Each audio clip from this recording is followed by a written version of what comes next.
নমো নমঃ সুপ্ৰভাতম শ্ৰীমদ ভগৱত গীতামৃত।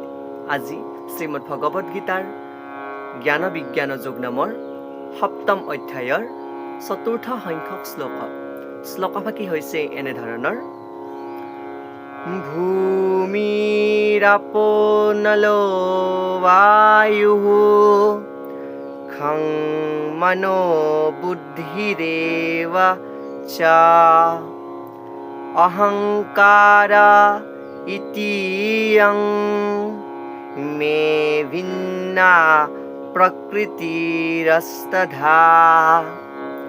এই বিশিষ্ট শ্লোকভাগীৰ বক্তা হৈছে শ্ৰীমদ ভগৱত শ্ৰীকৃষ্ণ।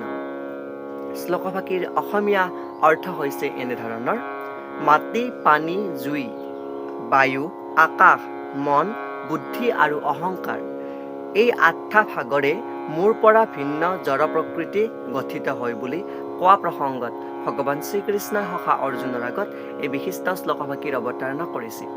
শ্লোকভাগীৰ তাৎপৰ্যাৰ্থত ভাষ্যকাৰে উল্লেখ কৰিছে যে ভগৱত তত্ত্বই ভগৱানৰ স্বৰূপ আৰু ভগৱানৰ বিভিন্ন শক্তিসমূহৰ বিশ্লেষণ কৰি দেখুৱায়।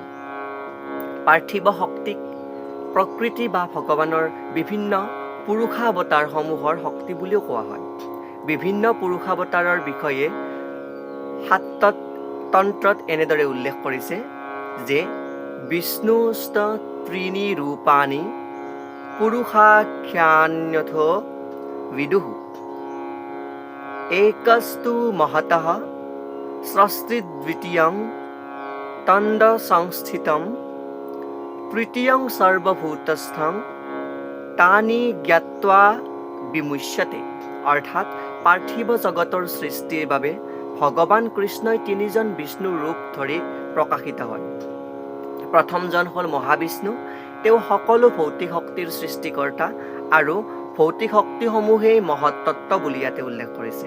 আৰু দ্বিতীয়জন হ'ল গৰ্ভোদকহাৰীৰ বিষ্ণু, তেওঁ সমগ্ৰ বিশ্ব ব্ৰহ্মাণ্ডতে সোমাই আছে, তাৰ বিভিন্ন স্তৰসমূহৰ সৃষ্টি কৰিছে। আৰু তৃতীয়জন হৈছে ক্ষীৰোদকশায়ী বিষ্ণু, অৰ্থাৎ তেওঁ পৰমাত্মা ৰূপে সমগ্ৰ বিশ্বতে বিয়পি আছে, আনকি তেওঁ পৰমাণুবিলাকৰ ভিতৰতো থাকে। এই তিনিজন বিষ্ণুৰ বিষয়ে যিজনে জানে তেওঁ জড় জগতৰ বন্ধনৰ পৰা মুক্তি লাভ কৰিব পাৰে বুলি এই শ্লোকভাগীৰ অসমীয়া অৰ্থত উপস্থাপন কৰিছে। আৰু এই প্ৰসংগত পূৰ্বতে কৈ অহা মতে যি আঠটা জড় প্ৰকৃতিৰ ৰূপ প্ৰকাশিত পায় তাৰ ভিতৰত প্ৰথম যি পাঁচটা ক্ষিতি অপ তেজ মৰুদ্যম অথবা মাটি, পানী, জুই, বায়ু আৰু আকাশ, এই পঞ্চমহাভূত যাক বোলা হয় পঞ্চমহাভূতৰ স্বৰূপ বা পঞ্চমহাভূত বা স্থূল সৃষ্টি। বাকী তিনিটা যি পঞ্চ ইন্দ্ৰিয়ৰ যোগেদি পাব পৰা বিষয়বিলাক সোমাই থাকে। অৰ্থাৎ এই যে পঞ্চমহাভূত আছে, এই পঞ্চমহাভূতৰ পৰা আমাৰ ইন্দ্ৰিয়ৰ অনুভূতিসমূহ সোমাই থাকে, য'ত পাৰ্থিৱ জগতৰ শব্দ, ৰূপ, ৰস, গন্ধ আৰু স্পৰ্শ, এই পাঁচটা ইন্দ্ৰিয়ৰ অনুভূতি সোমাই থাকে। আৰু ভৌতিক বিজ্ঞানৰ মতে কেৱল এই 10টা তত্ত্বহে জীৱিত বা বাচি থকা দেখা যায়। তাৰ বাহিৰে আন একো পদাৰ্থ এই জগতত ব্যপ্তমান নহয়। কিন্তু বাকী তিনিটা তত্ত্ব অৰ্থাৎ যি মন, বুদ্ধি, অহংকাৰ, এই যি সাংখ্য দৰ্শনৰ মতে তিনিটা অন্তঃকৰণ, এইকেইটাৰ ওপৰত পদাৰ্থ বিজ্ঞানীসকলে কোনো গুৰুত্ব আৰোপ নকৰে। আনকি মনোবিজ্ঞানীসকলেও প্ৰকৃত তত্ত্বৰ সম্ভেদ নাপায়, কাৰণ তেওঁলোকে পৰম কাৰণ কৃষ্ণক নাজানে। পাৰ্থিৱ জীৱন লাভৰ মূল কাৰণ হ'ল মিথ্যা অহংকাৰ বা মই মোৰ ভাৱ আদি। এই মিথ্যা অহংকাৰতেই বিষয়ৰ ভোগৰ বাবে প্ৰয়োজনীয় 10টা ইন্দ্ৰিয় সোমাই থাকে।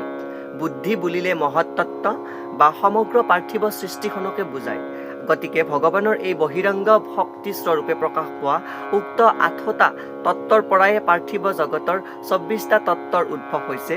আৰু নিৰীশ্বৰবাদী সাংখ্য দৰ্শনে ঘাই আলোচনাৰ বিষয়ে এই 24টা তত্ত্বই মূল বুলি তেওঁলোকে মানে। আৰু মূলত এই 24 তত্ত্বৰ উদ্ভৱ হৈছে কৃষ্ণৰ পৰা আঁতৰি থকা কৃষ্ণৰ বহিৰংগ শক্তিসমূহৰ পৰাই। কিন্তু নিৰীশ্বৰবাদী সাংখ্য দৰ্শনীসকলৰ জ্ঞান সীমিত, সেইবাবে তেওঁলোকে কৃষ্ণই যে সকলো কাৰণৰে কাৰণ সেই কথা বুজিব নোৱাৰে আৰু তেওঁলোকে কৃষ্ণৰ স্বৰূপক অমান্য কৰে বা নামানে। সেয়ে তেওঁলোকে এই 24টা তত্ত্বৰ বাহিৰেও 25টা সৰ্বমূল তত্ত্বক স্বীকাৰ কৰে। তাৰ ভিতৰত প্ৰকৃতি, পুৰুষ, মহৎ অহংকাৰ, পঞ্চ জ্ঞানেন্দ্ৰিয়, পঞ্চ কৰ্মেন্দ্ৰিয়, পঞ্চ তন্মাত্ৰ, লগতে মন, বুদ্ধি, এই সৰ্বমুঠ 25টা তত্ত্ব স্বীকাৰ কৰে, কিন্তু ঈশ্বৰবাদী দৰ্শন যোগ দৰ্শনে এই 25টা তত্ত্বৰ লগতে আৰু আমাৰ ঈশ্বৰক গ্ৰহণ কৰে বাবে সেইকাৰণে যোগ দৰ্শনক ঈশ্বৰবাদী দৰ্শন বুলিও কোৱা হয়। যোগ দৰ্শনে সেই 26টা তত্ত্ব গ্ৰহণ কৰে। ভগৱত গীতাত বৰ্ণনা কৰা মতে কৃষ্ণৰ যি বহিৰংগ শক্তি আছে তাৰ প্ৰকাশিত স্বৰূপসমূহেই সাংখ্য দৰ্শনৰ আলোচনাৰ বাবে ঘাইবস্তু বুলি ইয়াতে উপস্থাপন কৰিছে। উক্ত বিশিষ্ট শ্লোকভাগীৰ এই গুণাৰ্থ। ধন্যবাদ।